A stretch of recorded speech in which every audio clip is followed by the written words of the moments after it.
savez, on peut entendre plein de choses, ça reste à un certain niveau du cerveau, ça ne descend pas, et du coup, ça ne bascule pas dans le cœur. Ça ne change pas vraiment les choses dans la vie. Et c'est un peu ça le défi que je voudrais vous faire ce soir, c'est recevoir cette parole, je crois simple, mais que ça bascule quelque chose en vous. Alors je me suis fait un petit constat, une petite remarque,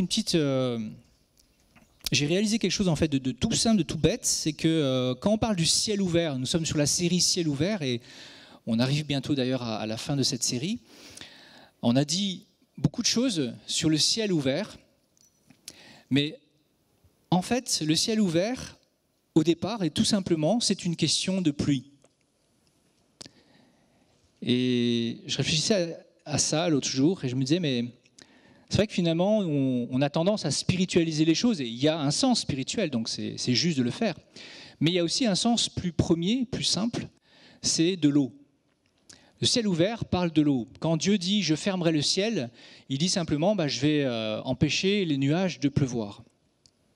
Il n'y aura pas de pluie. Il y a quelques années, quand on n'avait pas encore d'enfants, c'est très prenant les enfants, c'est passionnant, mais c'est une consécration, c'est un sacerdoce.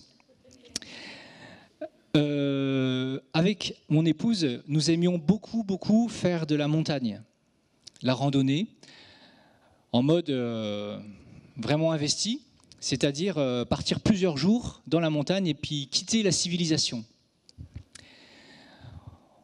On retourne à la nature, on a une tente, on a un sac à dos avec tout ce qu'il faut dedans pour survivre. Et franchement, ça, moi, j'aimais. J'aimais énormément. J'aime toujours d'ailleurs. Ça fait des années que je ne l'ai plus fait. Et ce que je trouvais très intéressant dans ces randonnées de plusieurs jours, la plus grande durée qu'on a faite, c'est 15 jours en immersion. Ce que je trouvais très puissant, c'est de redécouvrir la simplicité de la vie, de redécouvrir simplement d'avoir toute sa vie dans son sac à dos, et puis ça suffit. Et en particulier, de redécouvrir le goût de l'eau. Et je trouvais ça assez fantastique, parce qu'on a tellement tout ce qu'on veut ici, que finalement l'eau devient quelque chose de bas de gamme, quelque chose de pas très intéressant finalement, parce qu'on ouvre le robinet et puis on a l'eau. Et en montagne, en fait, il se passe tout à fait autre chose. C'est que l'eau devient primordiale.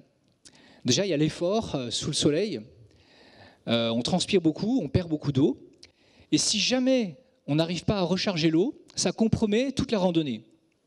En fait, l'eau, ça devient un moment stratégique. Et puis, on redécouvre aussi dans la soif, dans l'effort, que finalement, il n'y a rien de meilleur que l'eau. Quand on a absolument soif et qu'on n'a pas trop d'eau, donc il faut la gérer, il y a la bouche qui devient pâteuse, il y a cette sensation de soif qui commence à se réveiller. Et là, en fait, je vous assure que même le meilleur des vins, même si on aime le vin, ou le meilleur des Coca-Cola, ou etc., tous la boisson préférée que vous avez, eh bien, ne pourra pas rivaliser avec l'eau à ce moment-là. On redécouvre le goût de l'eau. On redécouvre aussi le parfum de l'eau, l'odeur de la pluie. Et cette pluie qui tombe, et puis après, il y a le lendemain, toutes les senteurs, tous les parfums de la nature arrosée qui remontent. Et moi, j'aime en fait ces moments de randonnée parce que j'ai l'impression de revenir aux essentiels. Et dans une vie, on a tellement de superflu, une vie, on a tellement tout, de revenir finalement à la base. Vous savez, dans la Bible, en Israël, là où Jésus vivait, l'eau, c'était pas quelque chose de banal. L'eau, c'était une question de vie ou de mort. L'eau, dans ces pays-là, c'est stratégique. Il y a des puits, il y a des fleuves, ils sont même bien mentionnés dans la Bible. Et l'eau, en fait, c'est comme une promesse dans ces pays-là, à cette époque-là. L'eau, c'est la vie. Et elle représente, dans la Bible, la récolte, le fruit et la bénédiction. Alors vous avez compris que ce soir, c'est d'eau que je veux vous parler. Et cette image très simple d'un ciel ouvert, d'une pluie qui descend et d'une eau qui vient en nous profondément. Ce message, il a commencé à me travailler il y a quelques semaines, je méditais dans Apocalypse, et à la fin d'Apocalypse, c'est la première slide, d'ailleurs, si tu veux bien la mettre, il y a Jésus qui conclut « C'est fait, je suis l'alpha et l'oméga, le commencement et la fin. À celui qui a soif, je donnerai de la source de l'eau de la vie gratuitement. » Et encore un peu plus loin, vraiment dans les toutes dernières paroles de Jésus, « Que celui qui a soif vienne, et que celui qui veut prenne de l'eau de la vie gratuitement. » Et je me faisais cette réflexion, je me laissais interpeller par le texte. L'Apocalypse, c'est le dernier livre de la Bible. Et pour tout auteur, les premiers et les dernières phrases qu'il va dire, qu'il va écrire, il va prendre un soin particulier. Et là, je pense qu'il y a quelque chose d'important dans cette répétition sur « venez boire ». Tout est accompli, c'est fait. Je suis l'alpha et l'oméga, venez boire. Je crois qu'il y a là quelque chose d'important. Il y a une belle image à la fin dans Apocalypse qui dit il y a un fleuve d'eau de la vie, limpide comme du cristal, qui sort du trône de Dieu. Et puis, au milieu, il y a une place, et puis ce fleuve, il traverse la place, cette ville. Et puis, il y a plein d'arbres tout au bord du fleuve. Et puis, ces arbres donnent chacun du fruit, et les feuilles de l'arbre servent à la guérison des nations. Donc, il y a toute une symbolique avec l'eau, et il y a comme une eau en abondance à la fin de la Bible, dans les dernières lignes, dans le dernier chapitre de notre Bible. Et quand je méditais ça, je me suis mis à lire un autre verset en parallèle, qui est ce fameux Jean 7, 37, la slide suivante, s'il te plaît. Non, avant.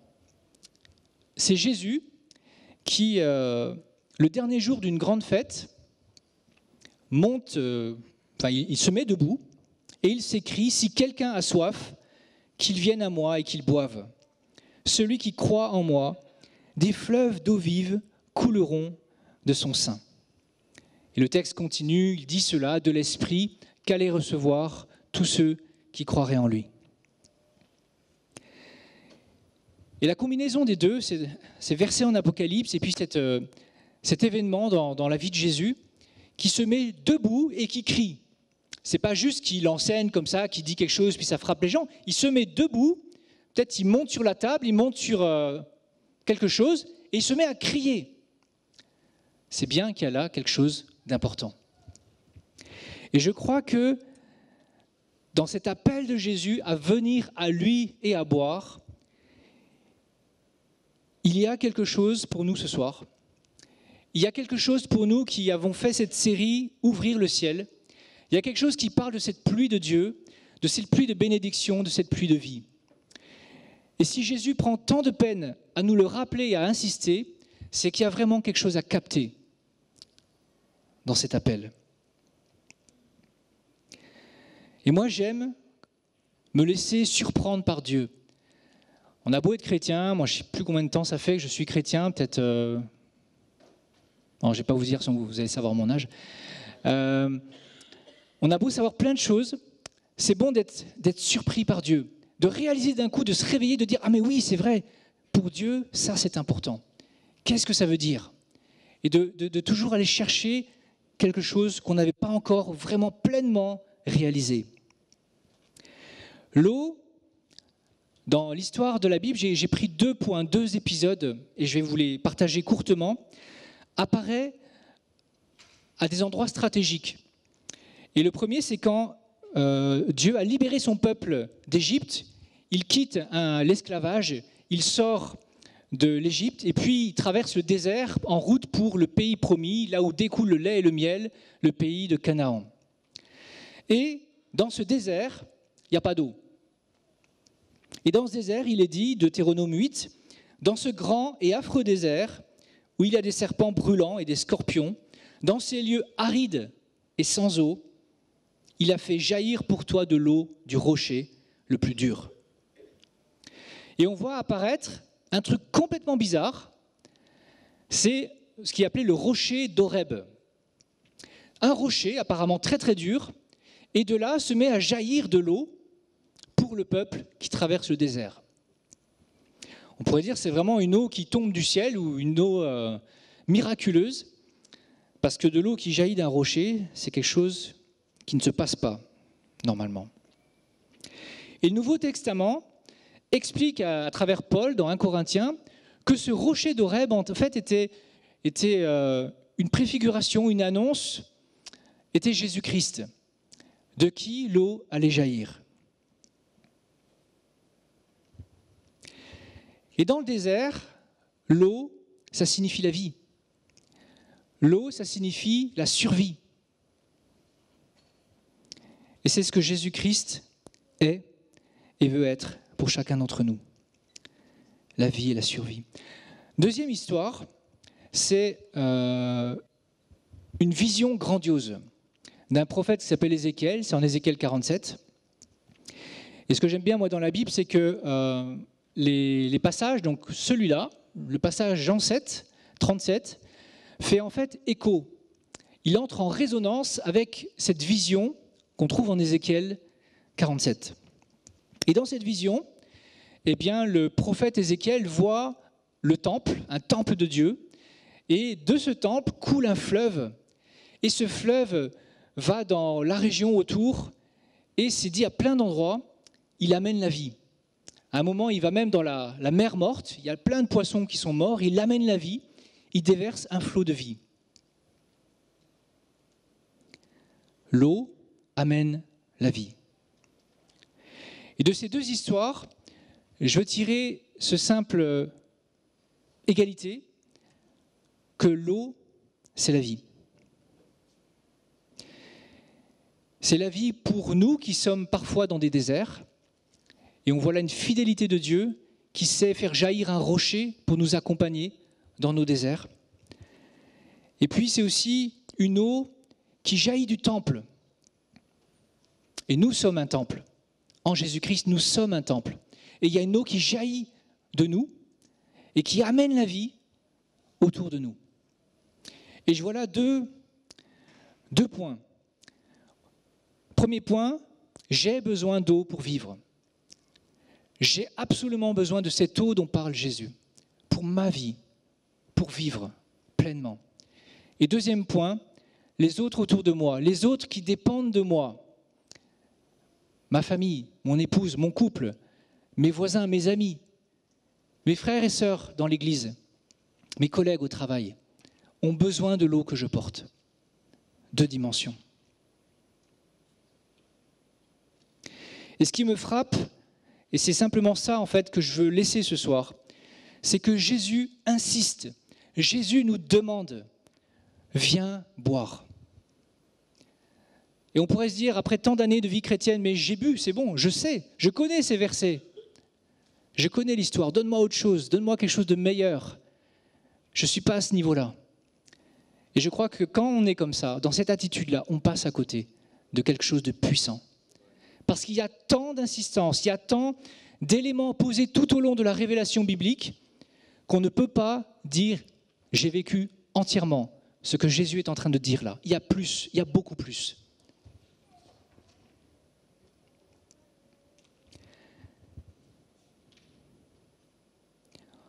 On peut être chrétien, on peut être sauvé et on peut être mort. Jésus dit en Apocalypse à une des églises, vous savez au début il écrit aux églises, il dit tu as la renommée, tu as la réputation d'être vivant, mais en fait tu es mort.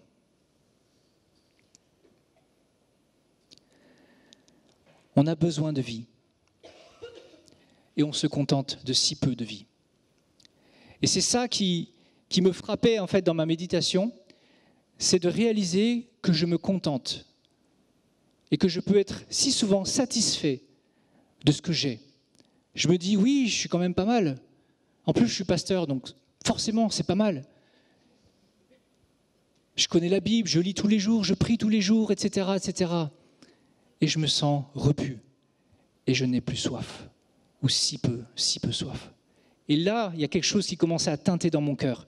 C'est comme si Dieu me disait, il y a beaucoup plus, et tu passes à côté.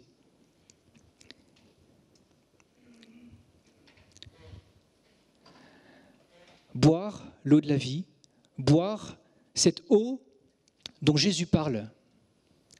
Comment boire? C'est quoi mon vrai besoin? C'est quoi notre vrai besoin, en fait?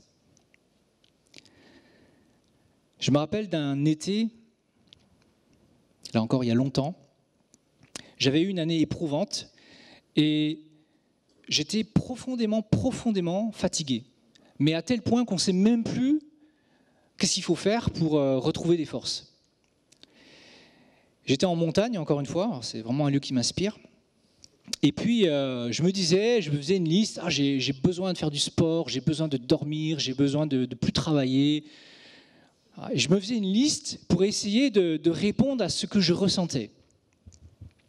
Et puis, à un moment, j'ai compris, et c'est vraiment venu comme quelque chose, comme une révélation, comme quelque chose d'évident, de très clair pour moi, qu'en fait, ce n'est pas tant de cela que j'avais besoin, mais j'avais un besoin en amont, c'était Dieu.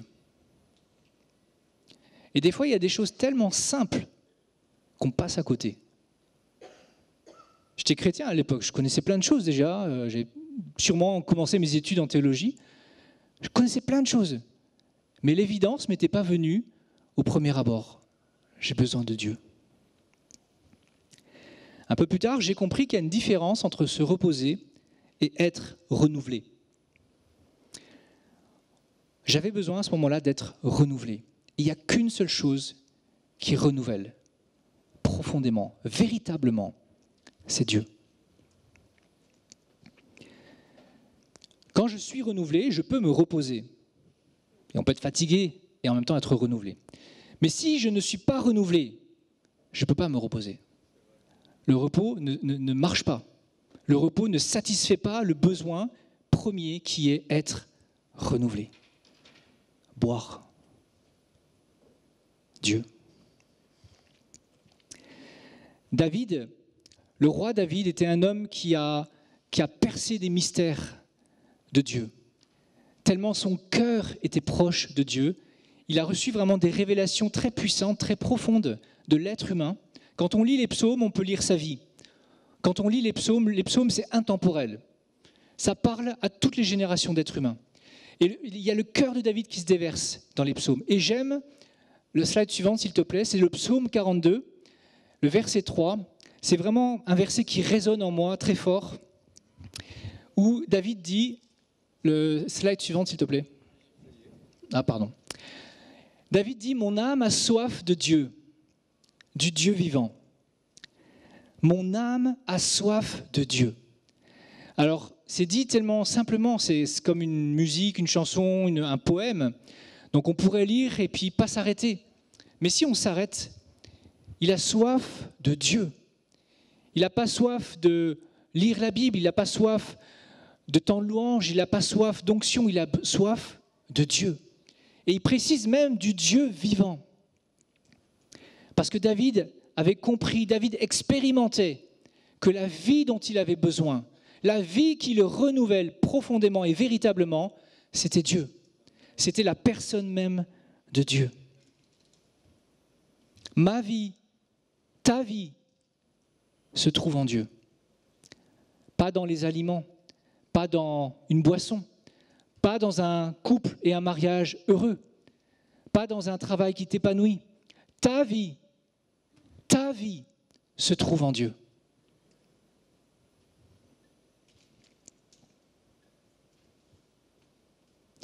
C'est pas pour rien que Dieu prétend être celui qui est. C'est son nom, Yahweh. Celui qui est. Il a l'être en lui-même. Et quand je suis avec lui, c'est son être qui vient nourrir mon être. Il dit ailleurs, je suis la vie. Et quand je suis dans sa présence, sa vie vient dans ma vie. En fait, c'est des choses que Dieu a en lui. L'amour, la paix, la sécurité, la joie, la force, toutes ces choses-là sont en lui, lui appartiennent dans un sens. Et c'est seulement quand je viens dans sa présence, quand je rentre en contact avec lui, que ces choses-là viennent en moi. Et ça me renouvelle. Finalement, lire sa Bible, venir à l'église, prier, ça n'apporte pas la vie en soi. On peut très bien faire toutes ces choses-là, les faire très bien, et ne pas recevoir la vie. Tu peux très bien lire ta Bible et ne pas rencontrer Dieu. Tu peux très bien prier des heures et ne pas entendre sa voix. On peut passer à côté.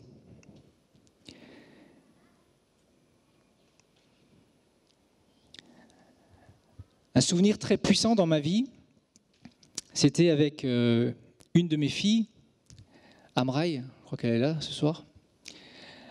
Elle était toute petite et c'était une journée, fin de journée. Alors moi j'étais un papa à la maison, donc je m'occupais de mes enfants et fin de journée, Amraï fatiguée et elle se met à pleurer. Vous savez, ces pleurs qui réveillent un papa, qui réveillent un père, c'est les pleurs un peu déchirants là.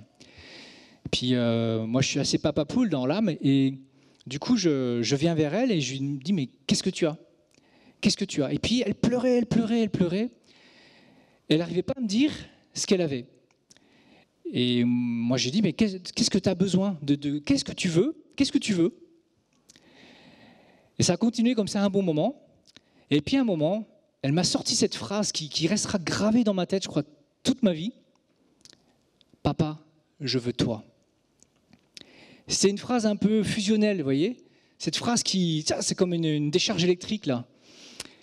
Papa, je veux toi. Elle ne voulait pas quelque chose de moi, elle ne voulait pas que je lui donne à boire, que je lui donne... elle voulait moi. Et là, qu'est-ce que j'ai fait ? J'ai tout arrêté et je l'ai prise dans mes bras. Et je l'ai serrée dans mes bras. Parce qu'elle voulait moi.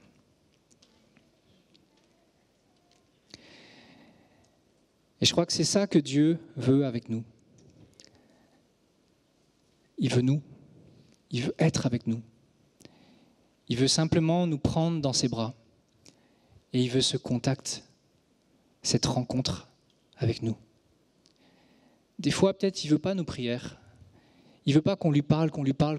Vous savez, on débite les listes de courses, nos commandes à Dieu. C'est pas qu'il n'aime pas ça, c'est pas qu'il rejette ça. Il est tellement amour qu'il entend nos prières, il les exauce, il les recueille. Mais je crois que par moments, ce qu'il veut simplement, c'est nous. C'est être avec nous et que nous cherchions à être avec lui, simplement.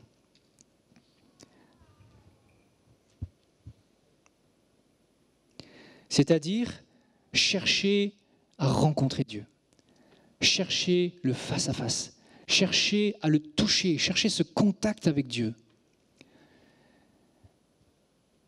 Et quand on le vit, quand on l'a vécu, il y a comme une frustration de ne pas le vivre. Quand on a goûté à cela, il y a une frustration qui est là quand on n'a pas le temps. Moi, il n'y a rien de pire que de commencer une journée et de ne pas avoir senti ces petites choses. Alors bien sûr, nos journées ne sont pas les mêmes. Il y a des moments où il y a le ciel qui s'ouvre et puis on reçoit, et puis il y a d'autres moments, c'est plus plat. Ça, c'est la vie, c'est l'humanité, on est tous pareils.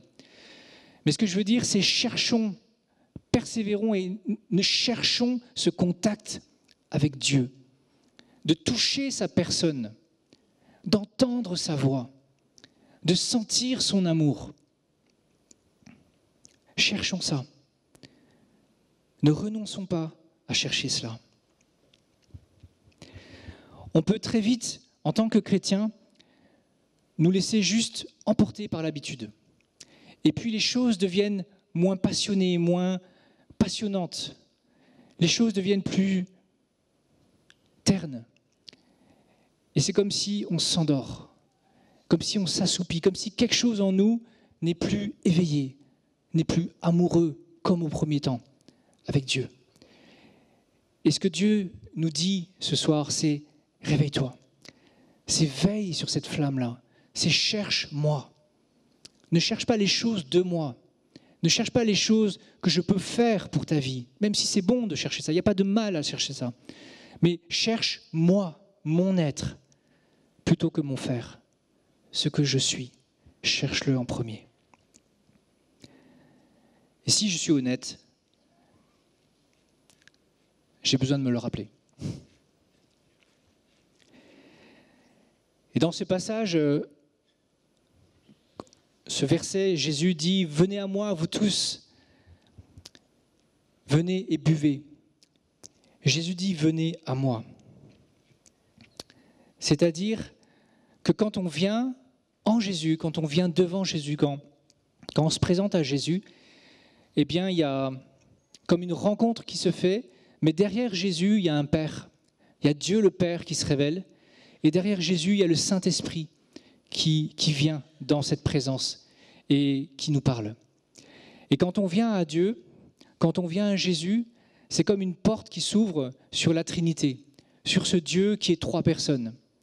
Quand on cherche la présence de Dieu, on le rencontre dans chacune de ces 3 personnes.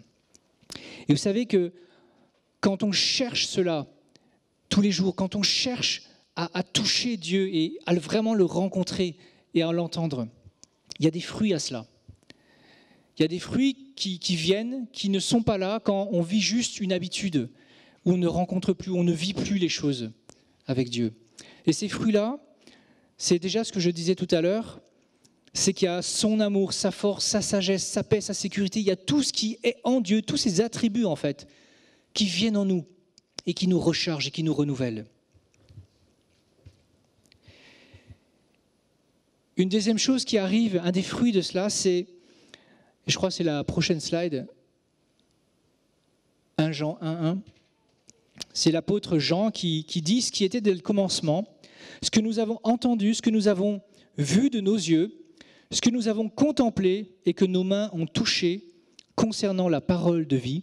Et là, il parle de Jésus en fait, et du fait que lui, en tant que disciple, a vécu avec Jésus. Nous en rendons témoignage. Et je suis toujours interpellé par ce passage, ce verset, parce que là, il décrit un temps avec Jésus, une rencontre avec Jésus, physique. Je l'ai vu de mes yeux, je l'ai contemplé, mes mains l'ont touché, et c'était la parole de vie. Mais je crois que nous pouvons vivre cela dans une certaine manière, en esprit. Nous pouvons vivre cela. En esprit même, je crois que c'est bon de chercher cela. Ce n'est pas une expérience mystique, ce n'est pas pour ceux qui sont très très loin dans l'espace. Je crois que c'est vraiment quelque chose qu'en esprit, nous pouvons vivre. C'est un des apôtres qui disait, mais Jésus, nous ne le connaissons plus comme avant, dans la chair. Nous le connaissons d'une nouvelle manière. Et nous pouvons rencontrer Jésus d'une manière qui nous touche profondément. Et peut-être nous exprimer avec ces mots-là. Quand on passe un temps avec Dieu et qu'il y a quelque chose qui se passe, il y a une rencontre qui se crée, il y a quelque chose qui s'éveille en nous et puis on entend Dieu nous parler, à partir de là, on peut contempler Dieu. À partir de là, on peut voir des choses qu'on n'avait pas captées avant. À partir de là, il y a des mots pour décrire une expérience que nous vivons. Et nous pouvons dire, tu es vraiment celui qui m'aime. Tu es vraiment celui qui m'amène la paix. Tu es vraiment celui qui m'ouvre les yeux, qui me donne de comprendre plein de choses. Et un fruit de cela, c'est que notre témoignage devient beaucoup plus puissant quand on vit des rencontres avec Dieu. Ce n'est pas parce qu'on connaît les choses sur Dieu qu'on peut témoigner avec force, mais c'est parce qu'on les a expérimentées, parce qu'on les a vécues et qu'elles nous ont touchés et remués. Et puis, quand on a ce moment de rencontre avec Jésus, eh bien, les paroles qu'on peut lire dans la Bible deviennent ses paroles, deviennent des paroles de vie, deviennent sa voix qu'on entend. Et ça, c'est quelque chose de miraculeux qui se passe dans sa présence. C'est qu'il y a une voix dans notre cœur qui se met à monter parce que nous sommes dans sa présence. Vous savez, lire la Bible peut très bien n'avoir aucun effet, juste enrichir nos connaissances, augmenter notre savoir, et c'est tout. Mais quand nous rencontrons Jésus-Christ et à travers lui, Dieu le Père, et que nous entendons la voix du Saint-Esprit, quand il y a ce moment de contact, de rencontre authentique avec Dieu, alors la lecture de la Bible devient cette voix. Et que fait cette voix ? En Genèse, on voit que cette voix est une parole créatrice. Elle amène des choses nouvelles en nous. Elle crée des choses en nous. Elle fait jaillir des choses qui n'existaient pas dans notre cœur. Simplement sa parole. Elle amène avec puissance des réalités en nous. C'est comme un ensemencement, comme des graines que Dieu sème à travers la Bible, à travers sa parole, parce que nous avons cherché Dieu et que nous l'avons rencontré.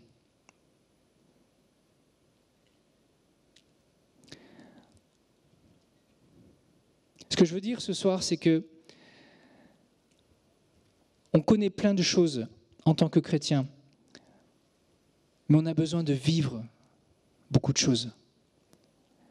On a besoin de chercher à expérimenter des choses qu'on connaît, qui sont là devant nous, mais qu'on n'a pas encore assez pris.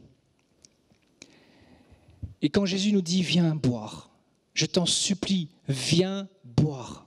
Tu as soif, c'est ton besoin, tu ne le sais pas. Peut-être on est comme des personnes âgées, vous savez, qui ont plus soif. Elles ont besoin d'eau, mais elles ne le savent pas. Elles ne le ressentent plus. Et nous sommes à bien des égards comme cela. Tu as soif, te dit Dieu. Et j'ai ouvert une fontaine de vie pour toi. J'ai ouvert dans le ciel. J'ai ouvert une fontaine de vie, un accès, et c'est gratuit. Viens boire. Cherche-moi. Viens boire cette eau de la vie pour que toi-même tu redeviennes vivant là où tu es mort. Et pour que toi-même tu deviennes une fontaine de vie pour les autres qui t'entourent. Mais viens boire. Ne te contente pas de ce que tu as. Viens boire. C'est un besoin profond.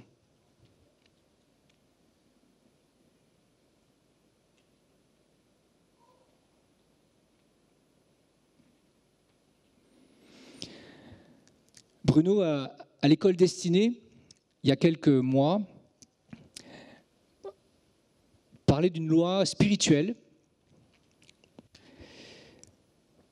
Pour notre corps physique, plus on mange, et moins on a faim. Et plus on boit, et moins on a soif. Jusque-là, tout va bien. Mais dans l'esprit, dans notre esprit, c'est pas pareil. Et c'est là la loi spirituelle. Dans notre esprit, plus tu manges, plus tu as faim. Et plus tu bois, plus tu as soif. En fait, quand tu te mets à boire, quand tu te mets à manger pour ton esprit, il y a quelque chose qui s'amorce, il y a quelque chose qui se réveille, il y a quelque chose qui se met en action et qui demande toujours plus et plus et plus. Et c'est ça, je crois, le défi que Dieu nous pose ce soir. Dieu connaît nos cœurs, il sait où on en est. Et il nous encourage d'aller plus haut, d'aller plus loin. Où que tu en sois, Dieu te demandera toujours de monter. Active la soif en toi. Viens boire. Active la faim en toi. Et ce verset, c'est la dernière slide. Jean 7, 37 termine avec une ouverture assez phénoménale. C'est que Jésus nous dit, si quelqu'un a soif, qu'il vienne à moi et qu'il boive. Et ça aurait pu s'arrêter là. Mais Dieu a toujours des plans beaucoup plus grands, beaucoup plus puissants qui nous dépassent. Et il dit, juste après, celui qui croit en moi, des fleuves d'eau vive couleront de son sein. Et il dit cela de la vie de l'esprit qui coule à travers ceux qui croient. Et vous remarquez quand même un pluriel, des fleuves.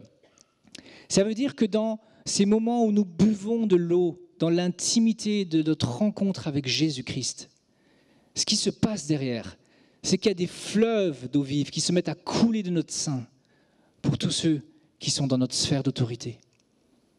Juste parce que nous buvons un verre d'eau, nous buvons à la source avec Jésus. Il y a des conséquences incalculables, disproportionnées, extravagantes, divines. Un simple acte qui se fait dans le lieu secret, qui se fait dans ces moments tout simples, mais vrais, authentiques, entre toi et Dieu. Et je crois que c'est là exactement où Dieu nous attend, en tant qu'Église. On a eu ces messages sur le ciel ouvert. Et c'était inspiré de Dieu, c'était vraiment voulu par Dieu. Qu'est-ce qu'on en fait?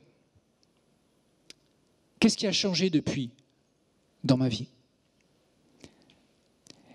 Et je crois que ce que Dieu nous demande, c'est cherche plus.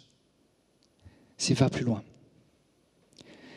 Et j'ai été interpellé par ce petit mot dans l'Apocalypse, venez boire, c'est gratuit. Le côté gratuit, c'est souligné 2 fois, c'est gratuit. Pourquoi c'est gratuit? D'abord, pour vous montrer que c'est une grâce, il n'y a aucun mérite. Ce n'est pas basé sur nos efforts, sur nos mérites devant Dieu, sur notre sainteté. C'est uniquement basé sur son amour à lui, sa volonté. Mais ça montre aussi que nous pouvons. On n'a pas besoin d'argent, on n'a pas besoin de quelque chose, d'une capacité pour obtenir cette eau. Nous pouvons vivre cela. Parfois, on ne le vit pas parce que simplement on se dit mais c'est pour les grands hommes de Dieu, les grandes femmes de Dieu, c'est pour ceux qui sont loin, c'est pour les Américains, c'est pour on ne sait pas quoi. Ce n'est pas pour moi. Mais Jésus a tout mis en place pour que ce soit gratuit pour toi. Et derrière c'est gratuit, il nous dit aussi je le veux. Je le veux absolument dans ta vie. Je le veux absolument.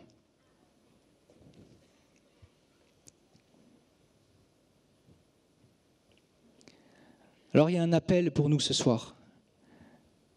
C'est d'aspirer à cette vie.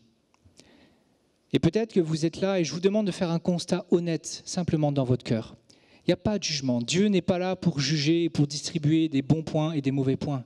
Dieu est là pour nous faire grandir. Dieu est là pour que nous buvions la vie et que nous ayons la vie en abondance. Et je voudrais simplement vous inviter à faire un constat ce soir.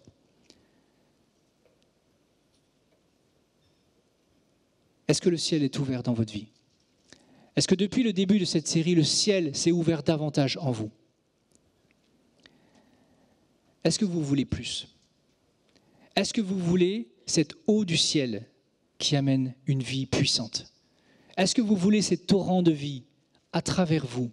Quelque chose que vous ne maîtrisez pas, qui dépasse votre compétence, qui dépasse même vos rêves, mais que Dieu veut mettre parce que vous buvez son eau.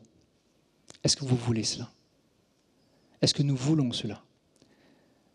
J'ai cette conviction dans mon cœur, en m'impliquant à Clé depuis quelques années maintenant, qu'il y a quelque chose de grand qui est devant nous. Il y a quelque chose de grand dans lequel nous sommes déjà entrés et que nous avançons. Et ce quelque chose de grand va demander des hommes et des femmes assoiffés de Dieu, des hommes et des femmes qui savent boire à la source et qui n'ont fait que soif, qui ont soif et soif de plus et de plus.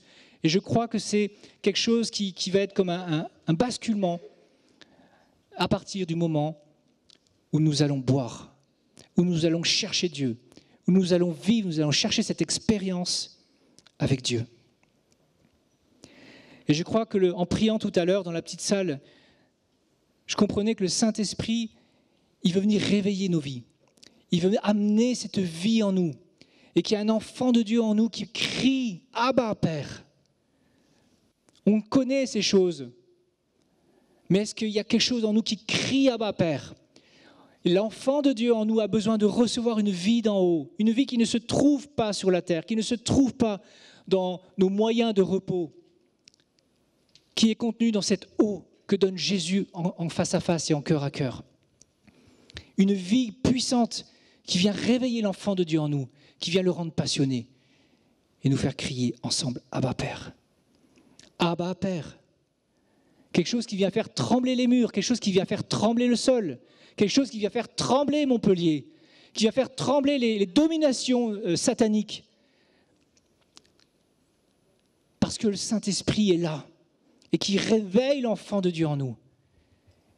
Et que c'est un enfant vivant et qui distribue la vie qui se lève.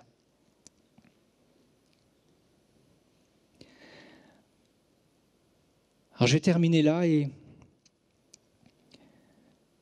je voudrais vraiment vous inviter à prendre du temps avec Jésus cette semaine, à vous poser devant lui, à le chercher lui et à le rencontrer lui et à lui demander « Seigneur, touche ma soif, je veux avoir soif de toi, Je veux boire ton eau.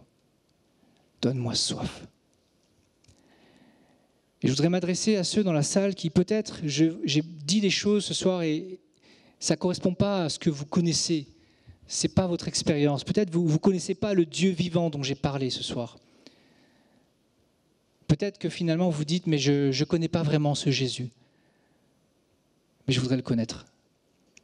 Je voudrais le rencontrer. Peut-être que vous avez le sentiment, vous réalisez que vous vivez une religion, des connaissances religieuses, mais qu'une relation, une expérience personnelle avec Jésus, il n'y a pas d'écho en vous, il n'y a pas d'expérience. Et je voudrais vous inviter ce soir à répondre à l'appel de Jésus, qui dit « Viens à moi, viens boire mon eau, viens me rencontrer ».